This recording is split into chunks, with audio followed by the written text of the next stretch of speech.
or whatever. Okay, that was exciting in a low. I shave my way. mustache because it gets really heavy. Like it just Uh-huh. feels like it just feels heavy on my Right. face, and I just shave it, and it's like a weight's been lifted off my face. Right. Well, my mustache, I'll trim because a lot of times it gets down. It's like in your mouth, and you want to Yeah. And then sometimes I'll just like start to trim it and I'll think, I'll just shave it off. It's easier. And then speaking of hair getting in your mouth, I decided I'm ready to cut my hair because I get this hair in my I'm like, oh, there's hair in my food, and I pull it out into my in my head still. Right. I always think about cutting my hair at this time of year because it gets so hot. It's like that's what I think about it. It's like, yeah. Oh, that's true too. How long have you been growing your hair? Because your hair is super long. 32 years, I guess now. 32 years. Yeah. Wow. Did you just I've like what was like it? Twice. What was that? I've cut like six inches off of it twice. Oh wow. Just for health of the hair reasons? Well, one time I did it because I was drunk. I was managing at the New York Hardrock, and I got drunk with George Clinton from P-Funk. Oh, wow. Dang. And we both cut 6 inches of hair off. Were you like daring each other or what? We were just both drunk and talking about it. Yeah. So I have a bag of his hair in my basement somewhere with the oh my god. Oh, wow. in it. But yeah. You should have him sign it. I was gonna say your hair kind of looks like his hair in a way. It does. Mm-hmm. And I also think about it cutting it off every time I go to the bathroom because I've got to swoop my hair. I got to swoop my hair in front of me to make sure that if I sit down that it doesn't go into the toilet. So it's like, oh, you have given me a visual that I will never get out of my brain. I know, because I mean the worst thing is to go to the bathroom and then realize your hair's in the toilet. Like, oh, I'm never gonna make that mistake again. You know what? There's women with like super long hair. I wonder if that's a problem. I never thought it is. That. When I was younger, I had my hair was right under my butt, like so it was that long. It was enough to sit on it, and you still didn't want to sit on it because you do everything sitting. So it's like, yes, it is a problem for women as well. Wow, ladies and gentlemen, welcome to Hypothetical Comedy, the podcast. It's a good place to start. I am Funky Sam Medina, and I'm Athena Rodriguez, and we are here with DC comedian. Not DC like the comics. Oh, well, Washington DC comedian Chipp Jones. What's up, Chipp? Hello. Yeah, if I were a DC like the comics, I would have a superhero power, right? Don't you? I thought you did. Yeah, maybe the ability to make anyone laugh at any time. I thought your ability was the ability to produce sunglasses on your face when you don't actually have them on. That's right. That's it. I love that. That's the Zoom power. I like it. Zoom power. Hell yeah. How's life going, Chipp? Besides, the hair in the toilet. Life is going good because I haven't had my hair in the toilet in years. It's doing good. Oh, wait, what was the second time you cut your hair? Oh yeah. The second time I cut my hair was in the summer. One time it was really, really hot and heavy, and so I decided to cut some off. And my wife had been saying, well, it isn't straight across the back. You should cut it so it was straight. So she was the one that talked me into it. Oh wow! Nice. Both times talked into it. My wife tries to talk me into cutting my hair all the time. But what we hear is that she talks you into cutting, and then she's upset when you do, right? Yes, pretty much. Yeah, you're like, no, I guess that wasn't what's gonna make it look right. Sorry, right. I was mistaken. Just grow back. I have a friend. His wife's the same way. Shave, and then he shaves, and she goes, "Put it back on. Put it back on." But see, the thing is, I've been growing my hair out for like almost like 2.5, 3 years now. And it's super long. And I'm to the point where like, can I sell it? Like if I just cut it, is that a waste? Well, you could donate it. I could. I've done that before. Mm-hmm. I have done that before. I want to make some money though this time. Oh my gosh. Locks of love. Yeah, that's what I did last time. And it was some places will give you a free haircut if you're donating it. There you go. That's nice. Hell yeah. That's nice. Hell yeah. I like when he because he's been getting to the point where it's so long he puts it in a bun like me. Uh-huh. And so when he takes it out of the bun, one of the things is like it's all curly and wavy and luxurious.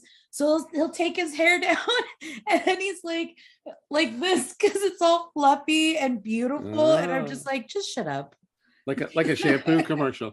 Like a shampoo Right. commercial. All I need is a waterfall. Right. running through a field of daisies. Yeah. Hell yeah. Yeah.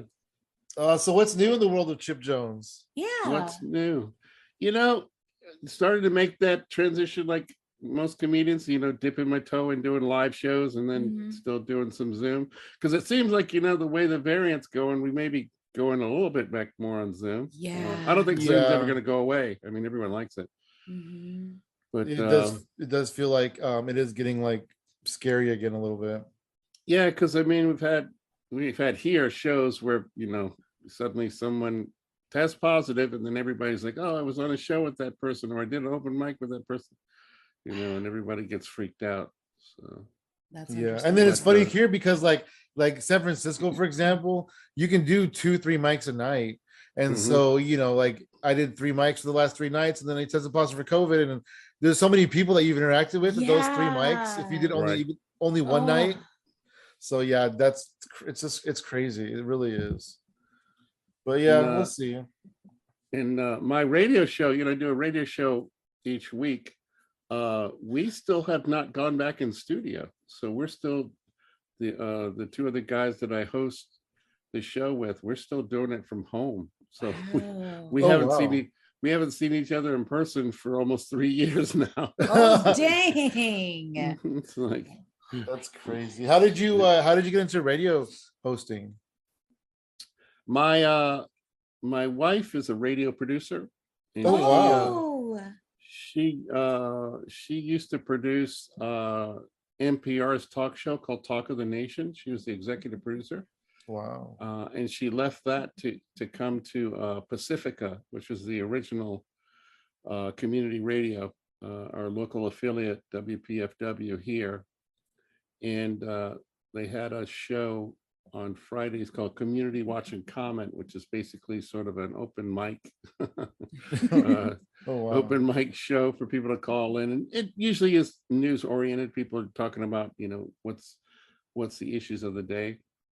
Oh, like what's it called? It's commentary, like social commentary. Yeah, like what's in the news? What are people talking about? And originally, I think they brought me on to sort of be the comic relief. I'm a comedian, and I do a lot of comedy that's topical comedy. So they sort of brought me in to do that. But then what they found out is I usually know more about the news than the other two guys. So then I sort of became like a real member because people would come on with these wacky conspiracies or, just factually incorrect history, and I'm like, okay, well, let's take that back a little bit. And, this is actually what the historical record of this is for that, so. That's one of my favorite type of comedians, to be honest, because that's how I fell in love with Eddie Izzard was all of the jokes are centered around like news or history or something, but it makes you look at it from a different perspective. And oh my gosh, it's one of my favorite ways to kind of like make people more aware of things without kind of like shoving it down their throats. Yeah, that's true too. It is. Because it's more of a positive way to take it in. Yeah, it's a hard, when I first started doing comedy 13 years ago now, that's what I was. I was like an NPR comic, I did the majority of my comedy was topical humor, almost like, the monologue from a late night. Right. But I found it really hard to get booked because bookers are afraid if you're doing that much topical stuff that you can't maintain it. They're always afraid that they're going to book comics who do topical humor. They're going to be coming in going, yeah, when JFK got shot in the head, it's like everything will be dated, which is not a problem when you're writing straight, family humor or something like that. You can recycle those things over and over. They're evergreens. But and so that's when I started to build out more and more sort of my Black experience and family stuff, and folding that in with that comedy, because what bookers would see, especially up in New York, they'd say, oh, that's really funny, but you're going to be back here in 2 months telling those same jokes. And I would come back and I wouldn't, but they're still afraid that it's like, because of people in the past. Yeah, that they get a topical joke that kills, and then they just want to keep using it and using it and using it. Yeah, I have one like that. I just want to keep using it. It's Melania Trump as a first lady joke, and I still tell it. oh my gosh. Yeah.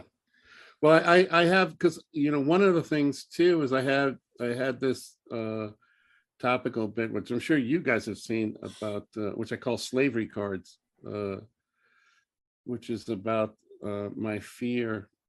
It started off as my fear of where the country would go if we ever had a sort of a Black apology for slavery holiday. Oh yes, I do remember that. Congress would always go back and forth with this idea of apologizing for slavery. And my idea was that, if they did have it, then, of course, once it's a holiday, the Hallmark would start making cards. And my friends would send me these crazy cards. My white friends and coworkers would send me cards like, I'm sorry about slavery. Open it up, open the card up, and it says it was a cotton picking shame. And that was sort of like a topical evergreen sort of thing, because it was, you could use it over and over again. But I started to notice, like, as we got closer to them making Juneteenth a national holiday, which they have done now, it's like, now I'm thinking, okay, this joke may have finally have to be put away. I don't know how you retire it. Well,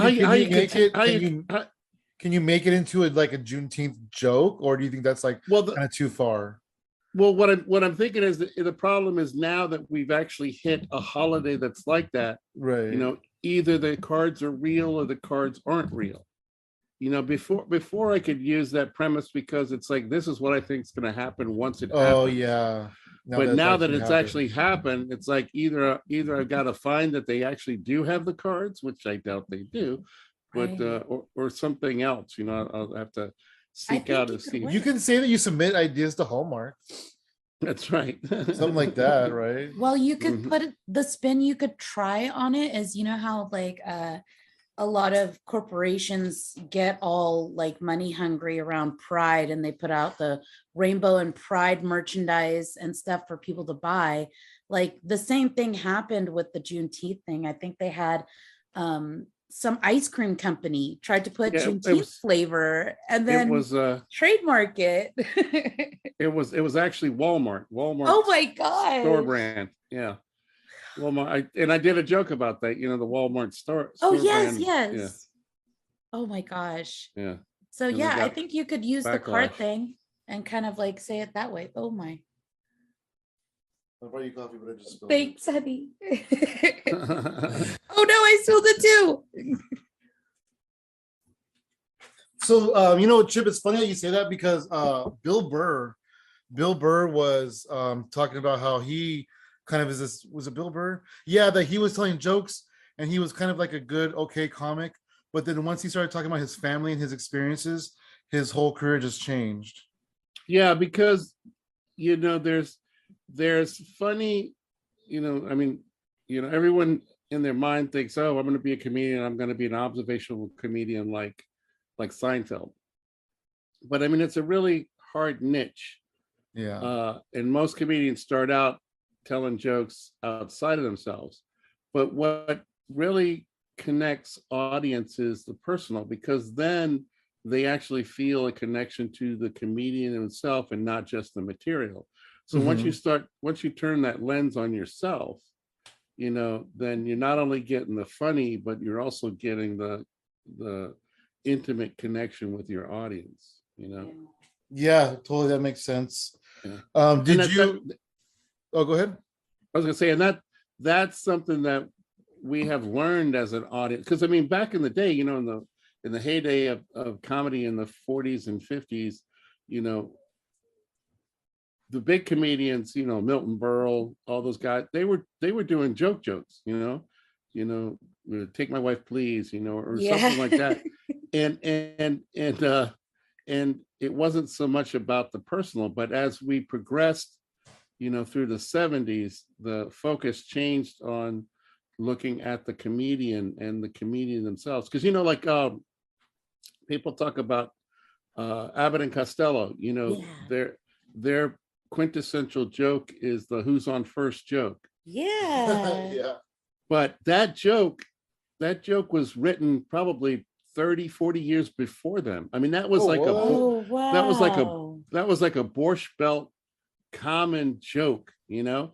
And so when they first did it on television and it became synonymous with them, there were a ton of comedians that were pissed because that was part of their act that they did up in the Catskills for years. But now if they did it, people were like, you know, why are you doing Abbott and Costello's material? You know, wow, that's crazy. And it's like we have progressed now to associate jokes with an individual comedian. And before, comedians used to do material that a lot of people did, you know, and it made that break between, you know, sort of like in the music, you know, you know songs that you know several people have done covers of them or alterations of. Nobody ever talks about somebody doing a cover of somebody else's joke. That's stealing their joke. You know, it's like it's a whole different mindset. You know, it's like I do have a confession though. I heard a long time ago, like 2013, I heard that they did a Mitch Hedberg tribute show, and I didn't know about it until after the show was over. And so I did do an open mic set of all Mitch Hedberg jokes. It was super fun. There you go. Yeah, that's like saying it was somebody else. No, I mean, I made the disclaimer in the beginning of the set. Right. So, but yeah, so I mean that's almost unheard. Nobody's ever really doing someone else's material, and it's like, wow. But that used to be very common. In fact, I remember one of my favorite quotes was about Milton Berle, because he was another one of those guys that they would talk about would take people's material, and he would joke about it too. He's like, oh yeah, you know, I was uptown in New York in the comedy clubs, and some of those new comedians, you know, they're doing jokes that are so funny, I dropped my pencil when I was writing them down.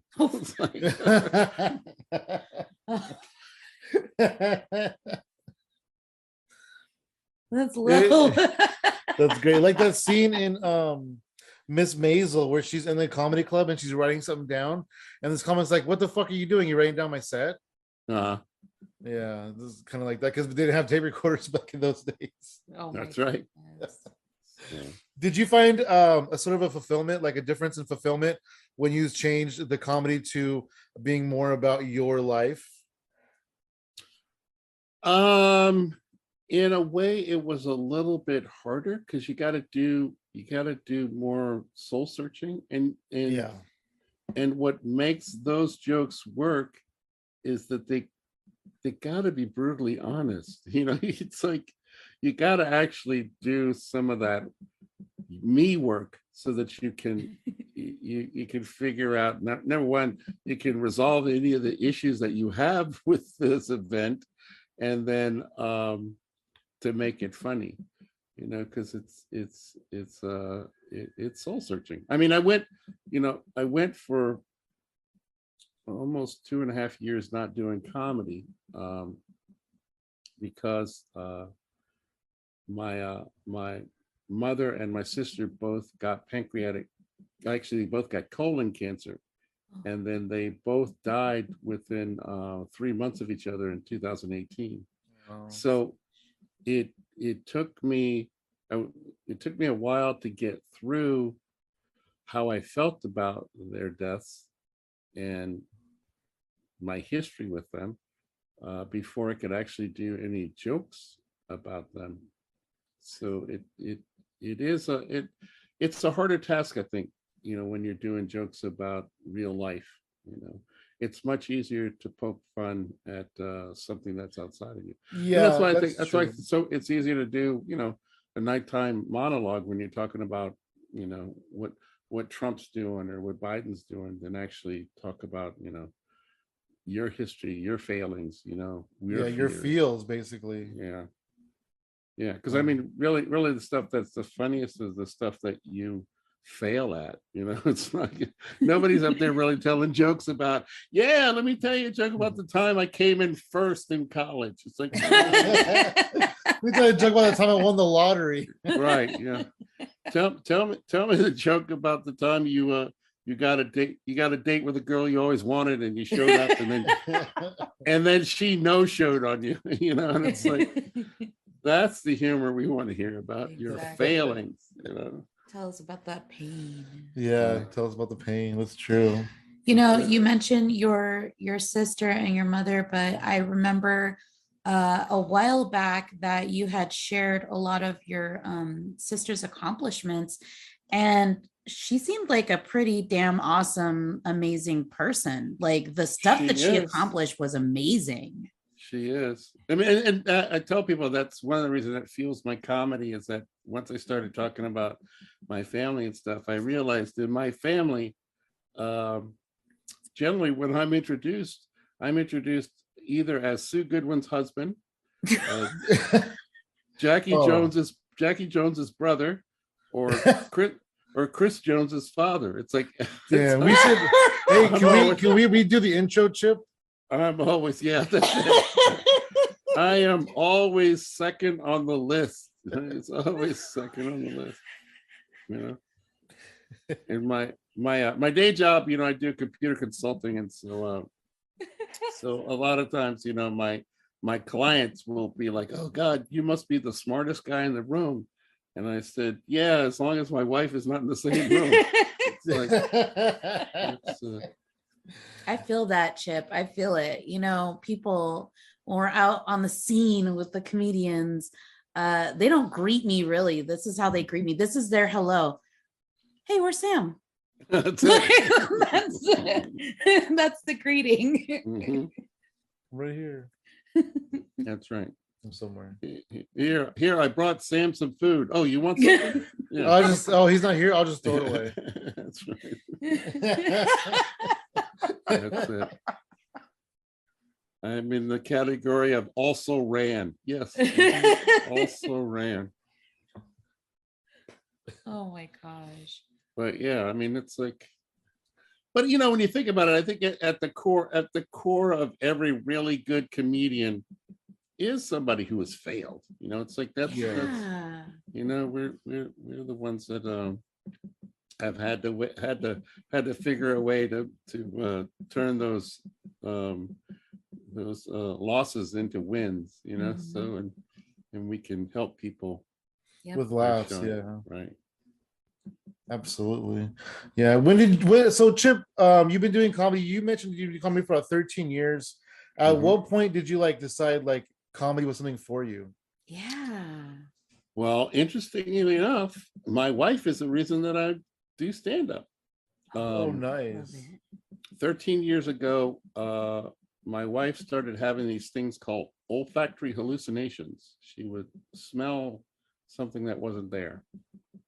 And it turns out that 80% of people who have a brain tumor, this is the first sign. And wow. Was it good stuff though? No, was she it's smelling bad stuff? It's all, yeah. She had burning rubber, which is the number one. Oh, that's smell. a terrible smell. Yeah. Which is also interesting because it's like the top three smells that people have are burning rubber, rotting garbage, or a rotting corpse. Wow. Oh my so those are no good choices there. Yeah. Probably just whatever part of the brain it affects. Oh, that's so crazy. Like maybe burning rubber was the best. Yeah. At least she got the best. What's interesting, I mean, I used to do jokes about in fact, the first full it's a 12-minute set that I did on this whole my wife with a brain tumor. I did at the DC Improv. But the interesting thing is, number one, that your body is signaling to you that there's something wrong. And if you think about how interesting that is, that it would be smells that are horrible. Because I mean, if you had olfactory hallucinations that are every day, like baked cookies or roses, you would never think, oh, I should go to the doctor. There's a problem here, right? You might be just cool with that. Oh, every once in a while I smell chocolate chip cookies. Cookies. I love it. I love it. But so it's interesting that's how your body lets you know that there's something wrong by making it a horrible smell. Yeah. Now, the thing that was always interesting to me is that, okay, you got burning rubber, you've got garbage, but rotting corpse, it seems like if you know instantly what a rotting corpse smells like, we got other issues. Like somebody should be checking the basement in your house, because it's like, I don't know how many people, off the top of their head, like, oh, that smells like a dead body. How do you know how a dead body smells? So we started this, what turned out to be a year-long thing called a differential diagnosis, kind of like a House. I don't know if you ever saw the TV show House. Yeah. Where differential diagnosis isn't so much about finding out what it is by testing for what it is, but finding out what it is by eliminating other stuff. So it's like, wow. And that's going to be nerve-wracking because that's a long process. It is. It's a long process. So as an adjunct to this, she got me a comedy class at the DC Improv. Number one, to lift my spirits, but number two, I'd come home and tell jokes and do that stuff and sort of lift the attitude in the whole household. Wow. And so she bought you comedy classes when the treatment was going to start, like they're on the same time? So because like I said, this went like for a year. And so I actually took my first comedy class, which is called 5 Minutes to Funny, where you build a 5-minute set. And then I took another one, which was an extended class that helped you build a 10-minute set. And so we went through that. And actually, when I did my 10, which actually turned into a 12-minute set at the Improv, she had already had her surgery and had recovered enough that she actually came and was in the audience. Oh, wow. I love it. And what she didn't realize is that after we got through all this, that I would be hooked and start doing comedy. So it's like, where are you going? I'm going to an open mic. So her idea was the same too, like during the treatment time. Yeah, during the whole situation to lift the whole household, telling jokes and how. But then afterward, it became this demon. Like, I'm going to an open mic, and she'd be like, "Well, that's the 4th time this week." And I'm like, "You're like, yeah, I'm slacking." Yeah, I know it's not enough. It's not enough. Right. But it was interesting because, like I said, she. I don't know if we said this before we started, but my wife was executive producer of Talk of the Nation on NPR, their national talk show. And what was interesting is after she recovered and she got back to work, and I'm doing comedy now. Then suddenly everybody at Talk of the Nation was interested in comedy.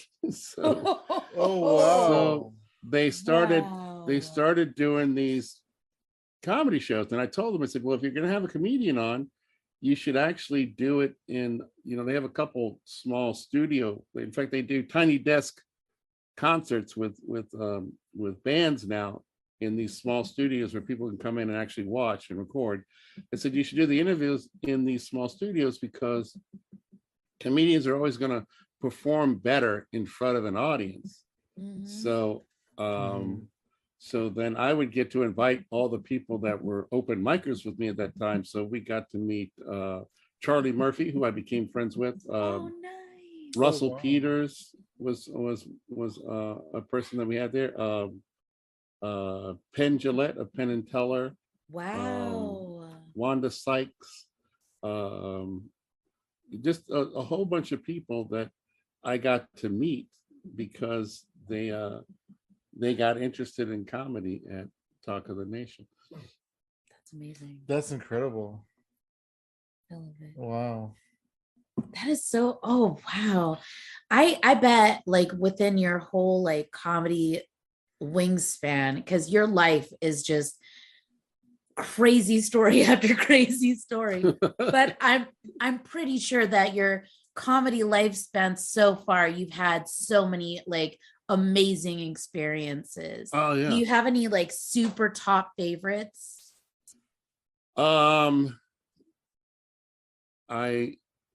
One of my favorite ones is and I actually posted the video of it this past week. Oh Oh, wow. interesting. I did a show up in New York at Stand Up New York. Um, the show that I was on with Dave Attell, and it was it was like 13 years ago this month, and it was the first time I had been actually booked on a show with a named person like you see on TV. And Michael Jackson had just recently died. Oh wow. And I had been tentative about this joke. But I said, I'm in New York, forget it. I'm gonna go ahead and do it. So there had been this joke that had been flown around the internet that they had taken Michael Jackson's ashes and they had compressed them down and made them into Legos. And so in this way, now little kids could play with Michael Jackson. And that was the joke. And so I had taken that premise and I had said, yeah, I don't know if you heard this, but they had taken Michael Jackson's ashes and they had compressed them down and turned them into Legos. And it was funny because I could see like half the audience is like, oh, this guy's doing an internet joke. And I said, I think there's something wrong with that. I think it's really wrong to do that because it means that even in death, Michael Jackson would be a choking hazard to little boys. And Dave Attell spit out whatever he was drinking. And he told me later, he goes, I thought you were going with this internet joke, but that punchline was so crazy. And I was like, oh, thanks. And it's like, that's well, I feel like the compliment was a compliment on its own, but having him spit out his drink, yeah, that's an even bigger compliment. Yeah, and I love that joke. I also have a joke where I have a fake punchline, and then I just let it sit for a minute, and then I hit the real punchline. well, there you go. Yeah, because it's like, and the cool thing about that joke too is it was one of those jokes where you get a wave in the audience. It's like you get people that hate that joke, you get people that hate that joke at first, and then they laughed, and then you get people that just laugh right out. It's like it's one of those things. This lightning rod jokes that I like. that's awesome. It's like I have this joke now where I talk about Zoom comedy. I know you guys know this one, how I have enjoyed doing Zoom comedy because I've got to do shows, all over the world. I've done shows out of Tokyo and Kuala Lumpur. I said I even did a show out of Russia before all the conflict. And the thing that was amazing to me is that everybody speaks English, which, I thought was amazing. But it also made me think that maybe, I don't know, maybe colonialism gets a bad rap, it's like people like laugh and I said, I understand colonialism. They killed a lot of people, they enslaved even more, stole a lot of land, but without it, people all over the world wouldn't understand my dirty jokes. So I'm trying to be an optimist about it, positive optimist about it, sort of a slave ship half full kind of guy. That's and it's like, and it's one of those jokes where it's like some people laugh, some people groan, and then you get to slave ship half full, and it's like everybody starts laughing. They're like, oh, and some people are like, oh my God, I can't believe he did that. But I mean, you get an opportunities because I remember the other one that's in that vein is about a year and a half ago.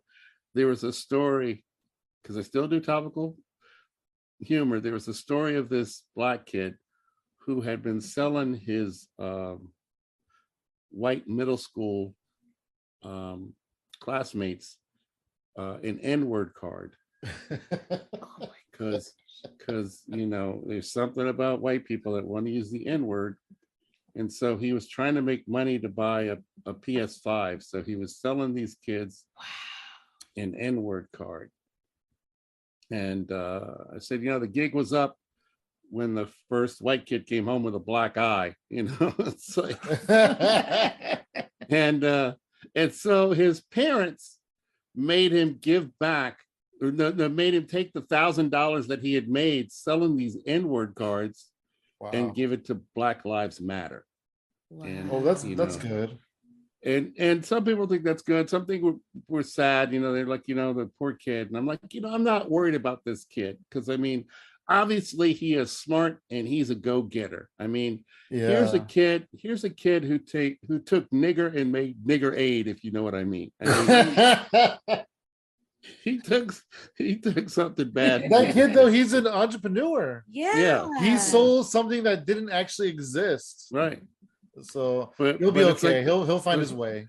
But the first time I did that punchline, he took nigger and made nigger aid. It's like people were like laughing and people were like groaning. It's like that perfect way. People like, yeah, it's funny. I don't know if I should laugh at it. I don't know if I should hate it. It's like, and a lot of times that's what we are trying to do as comedians. We're like Toto in the Wizard of Oz. We're trying to pull back the curtain and let you see something you didn't know, or actually reveal something that you've known all along, but you've forgotten that you knew it. So it's that's sort of where you get to the part where it's not just a skill, but it's also an art. And that's a lot of the stuff that Dave Chappelle's been talking about lately, about how he views comedy as an art. Because at its core, it's like any other art form. You start out, learning the task of it, and Picasso, when he first started out, he had to learn how to stretch canvas. He had to learn how to mix paint. You're an artist, Athena. That there are these things that any trade that you go into, you got to learn the core stuff. Even if eventually you're going to break it, you've still got to know what it is. And comedy is like that. Anybody can, if they really dedicate themselves, they can learn the trade of stand-up comedy. And it's once you get to that point that you can find out whether you're actually, a savant or an artist or someone who can take it further from there. Yeah. So. Exactly. Oh, that's super interesting. I don't know. I'm waiting to learn the fundamentals still so far. It's been a wild ride, I'll tell you that. It's hard because everybody has a different opinion of what the art form is. Yeah, and it's subjective. It is very really subjective. Is. Yeah. And it's weird like that because it's like, I know in other art forms there can be people who are like, well, I don't really like jazz music, but I understand.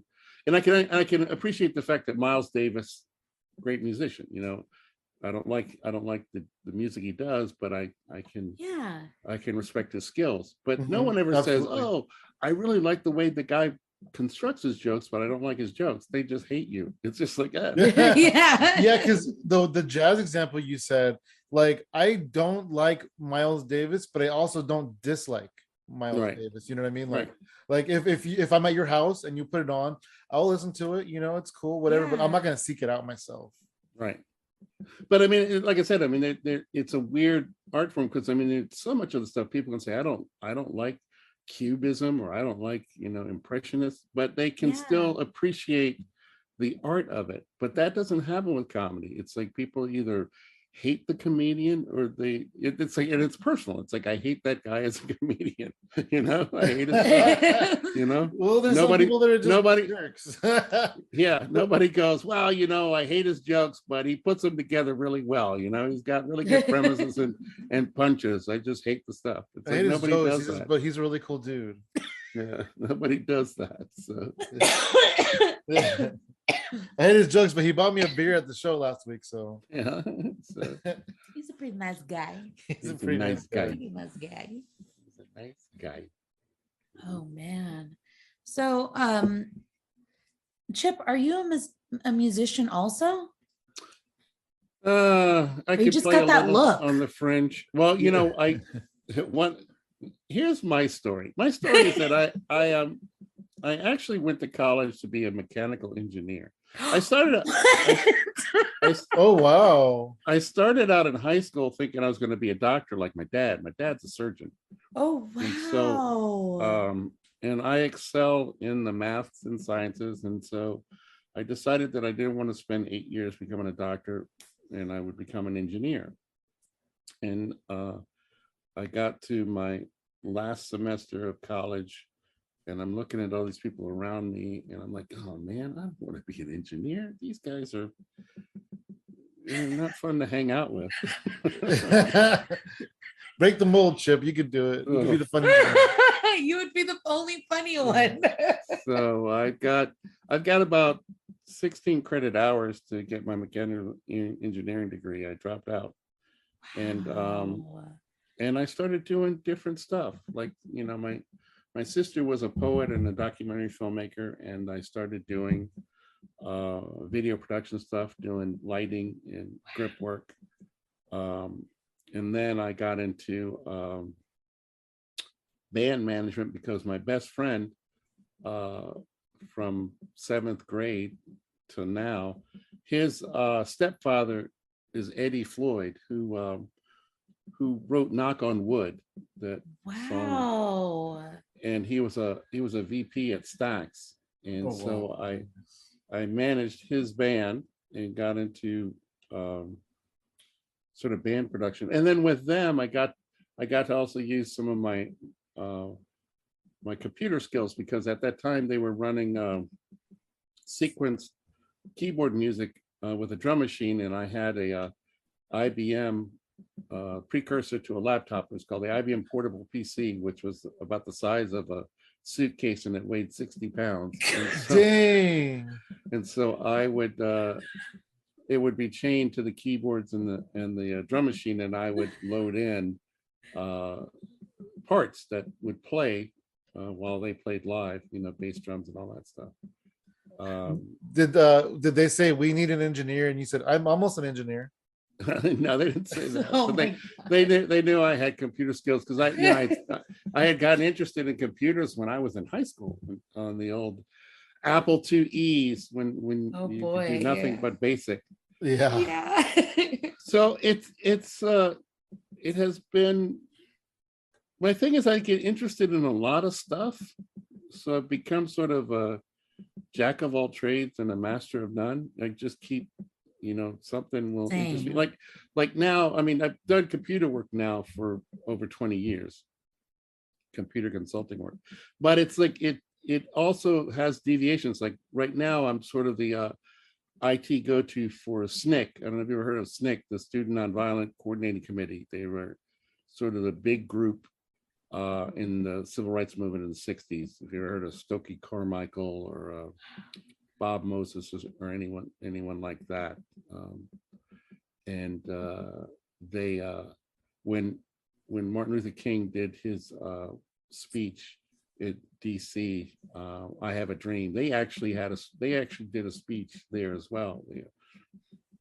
Oh wow. They were part of that program.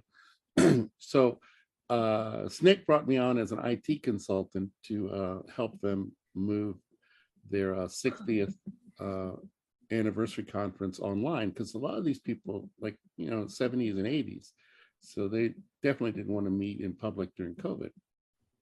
And so they brought me on as just a consultant to begin with, like 10 hours to help them decide on what platform they were going to use and all that stuff. And so I started out with a 10-hour contract, and I wound up with over a 100-hour contract, because I became sort of the go-to guy for anything IT. And then they would have like these little videos that they wanted to introduce people, so I started producing those.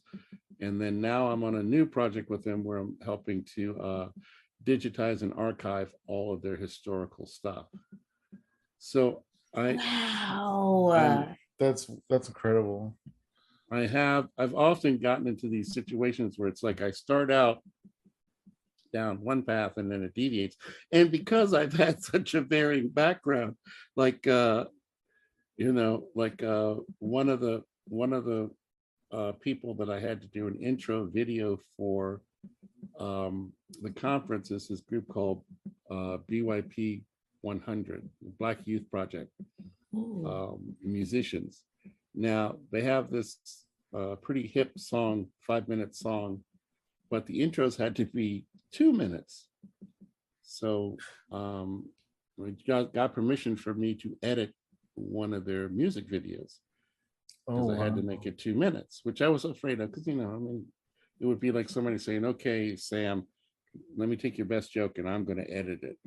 You're like, I wrote this with some intent in mind, but I did it, and then I sent it back to them for approval, and they loved it. So it's like, I don't know that I could have done that if I hadn't had the background in doing music, and dealing with bands and stuff. So it has allowed me, the jack of all trades, and sort of dipping my toe in all of it, has allowed me to be able to do a lot of stuff. Like if I hadn't done video production work, I don't know that I could have edited the conference videos for them, or to do the stuff that they need now. So that is freaking crazy. It's like every experience in your life kind of helped you in another aspect of your later life, Yeah, that's so crazy.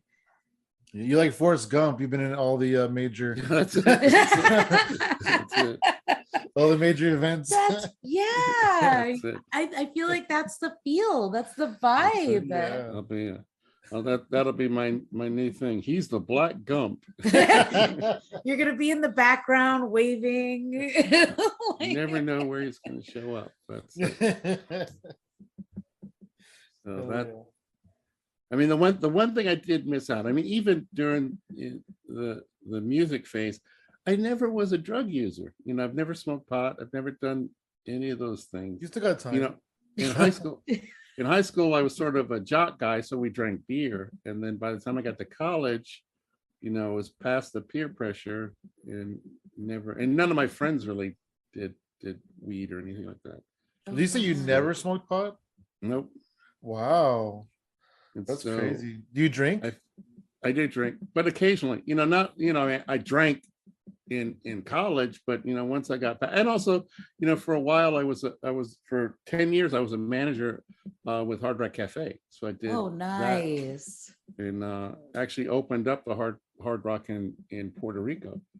Oh wow. Whoa. That's what's that like, opening up Hard Rock in Puerto Rico? Yeah. It was fun. I mean, it was hard work, and we had a lot of things that we had to overcome, like so Puerto Rico, big port of call for the cruise ships. And so that makes sense. we had to figure out something, because when the cruise ships come in, they tap in to the municipal water supply and they fill up, which means that the water pressure in the town goes to nothing. Oh. So we had to actually wind up creating our own tanks and filling those with water before the cruise ships came in, so that we could run our operation when they came in. But wow. Was there a need for it? I guess it's pretty touristy in Puerto Rico, especially where the cruise ships are. Yeah. So and that's usually the ethos of Hard Rock. It's always in areas where, in touristy areas. Touristy, yeah. Like there's a Hard Rock, a franchise Hard Rock in Tiananmen Square in China.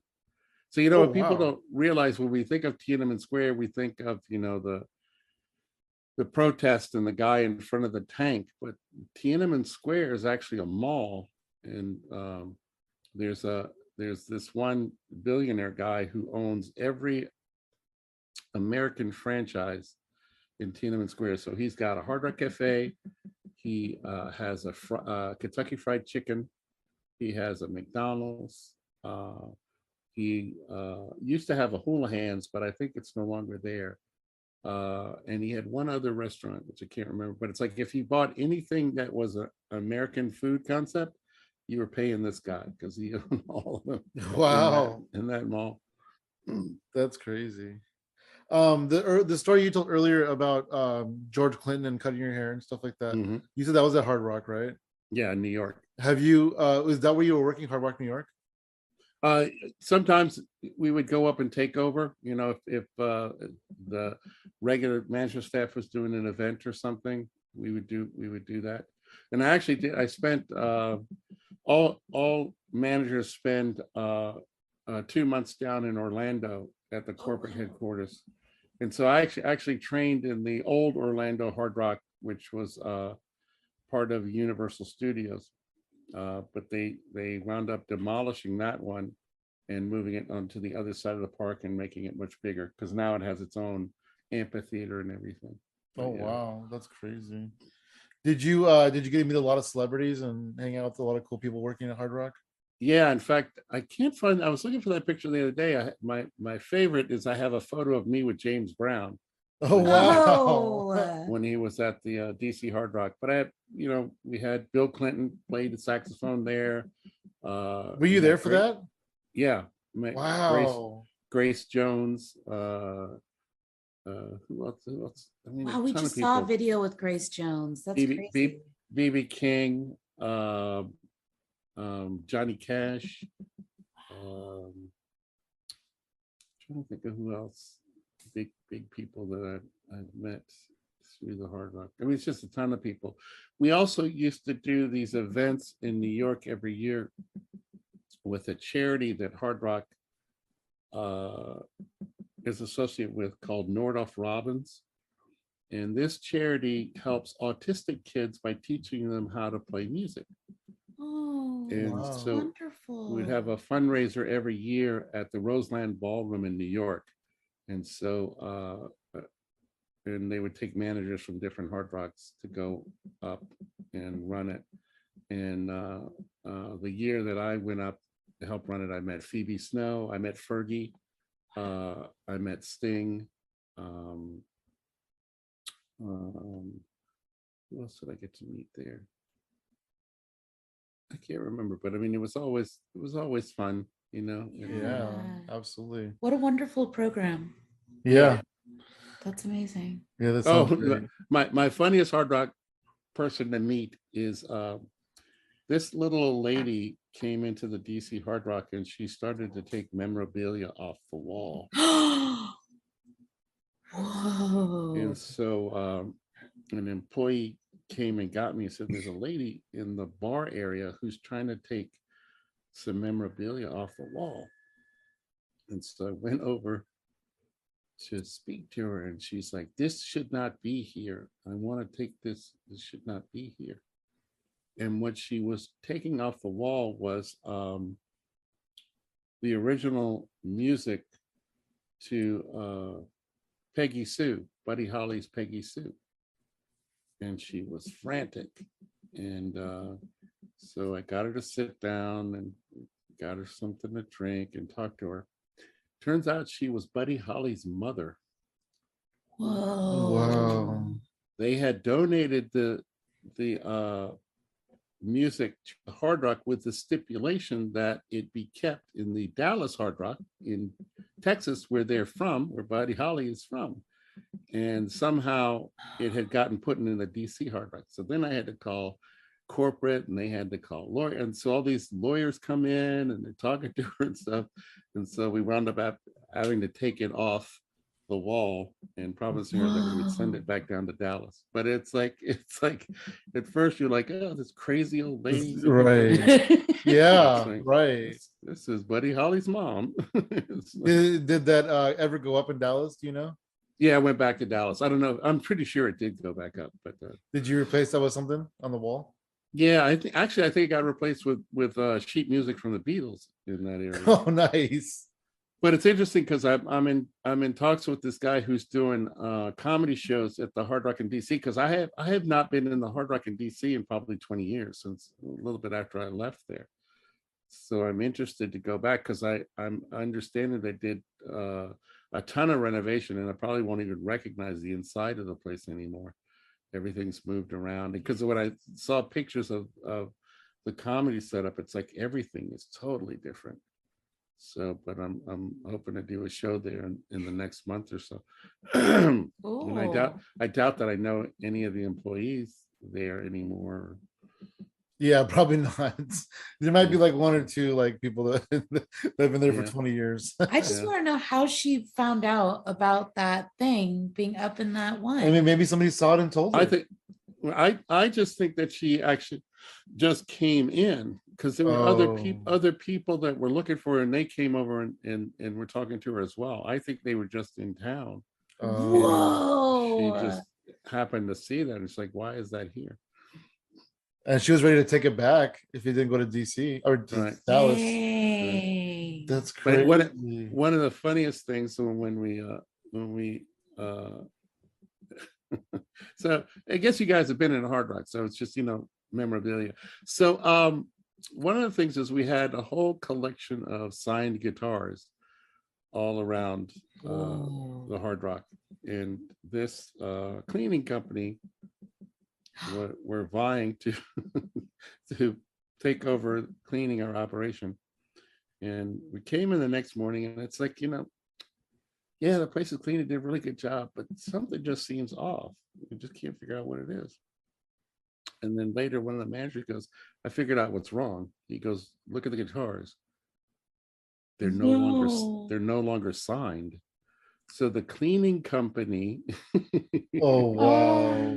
trying to impress us actually scrubbed all of the signatures. I mean, can't they see that they're autographs though?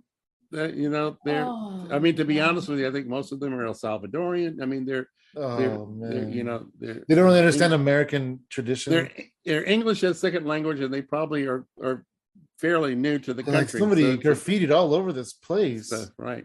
So it's like someone had estimated that they had wiped away like $100,000 worth of value off of these guitars. Oh no! So we had to have the Hard Rock has a curator department. They actually have this interesting, or they did at this time, this interesting guy who was the curator of the Hard Rock. He actually was a Wall Street stockbroker and just got burnt out and went down to the Hard Rock to get a job, and he got a job as a host. That's where he started. And then he said, you have a great collection and someone should be curating the stuff, and wound up taking that job. But he set up a system where we'd have to take down 2 or 3 guitars, every couple of weeks, and they would send them back out to get re-signed. This is re-signed. Yeah. How does that work? You send it back to the artist and ask them if they would sign them again. Wow, that's crazy. I didn't know they did that. Yeah. So I just signed this 4 times. Leave me alone. Yeah. But here we come full circle. So the interesting about this guy is in the original Orlando Hard Rock, they had this thing called the Cloud Room, which was like a function. It could be closed off as a function room when it wasn't used as a regular dining. And it was called the Cloud Room because all the artists were dead, basically. So it was like heaven. Oh, wow. And he had created this box frame of the Buddy Holly crash. Whoa. So he had memorabilia in this box, the newspaper of the crash, different memorabilia for Richie Valens and the Big Bopper and stuff. And then he had this thing that he had bought in auction. The way they had identified this plane and who was in it in the crash was from this one item that didn't get burned up in the crash. And it was Buddy Holly's wallet with his ID in it. And he had gotten that wallet in auction and had put it in this case. So, like I say, full circle. We talk about Buddy Holly's mom, and now we talk about this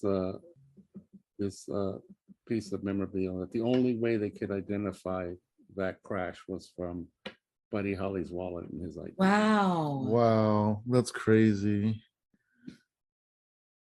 That's also crazy. Scary. Yeah, I remember, but it was a long time ago. They have better stuff now to identify people. I remember the kids in the hall did a skit about it that was hilarious. The premise of the skit was that Buddy Holly had a pet monkey. I don't know if you ever saw this. Oh, Buddy Holly had a pet monkey, and Richie's afraid to get on the plane, and the Big Bopper's like, "Are you sure that's a good idea?" And Buddy's like, "Yeah, he's smart. He can do anything," and flies on it, and it's like the monkey flying the plane. oh no. Like, what's the worst that could happen? And the monkey's like,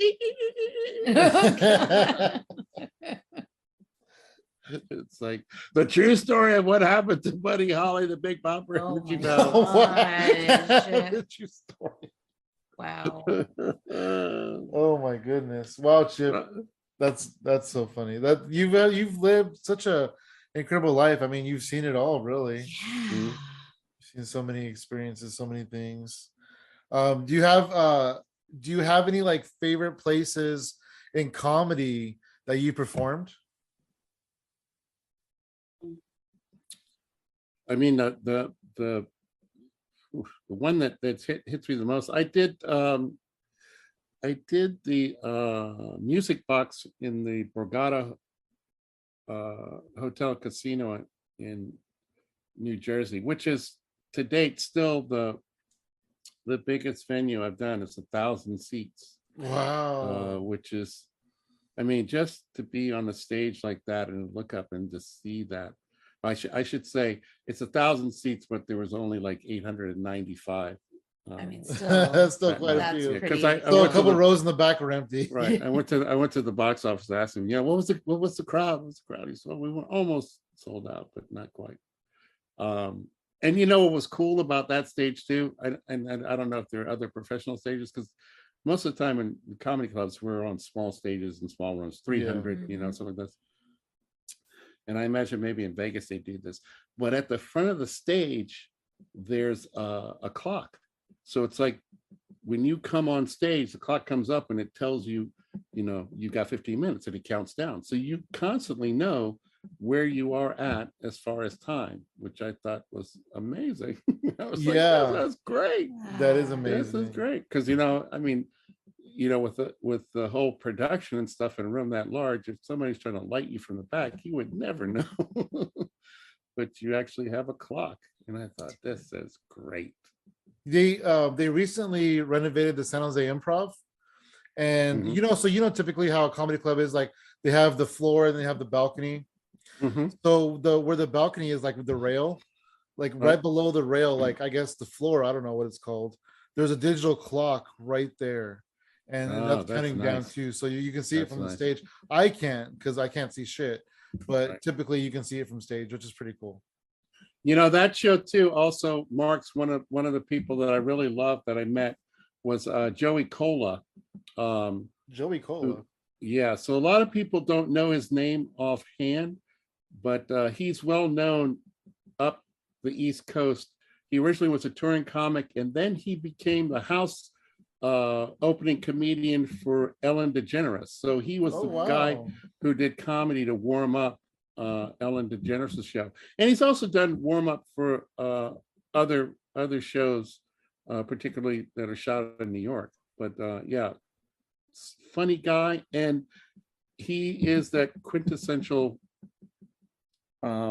successful comedian who's a really nice guy. I mean, what I find is that you find that there's so many comedians who could have attitude, but they don't, that they're always nice to you and they're willing to help you and stuff, and it's like, they'll send you free DVDs of their stuff, and it's like, and this guy, he's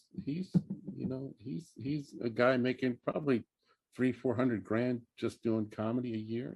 It's like he could definitely be big-headed, but he's not. Awesome. Yeah, definitely. What's Joey Cola doing these days? He's still around? He's still around. In fact, I'm friends with him on Facebook, and he does a lot of. Does like Just the still doing governor, comedy. Still doing comedy, Nice. and I'm Oh, sure yeah. he's on another show doing warm up and stuff.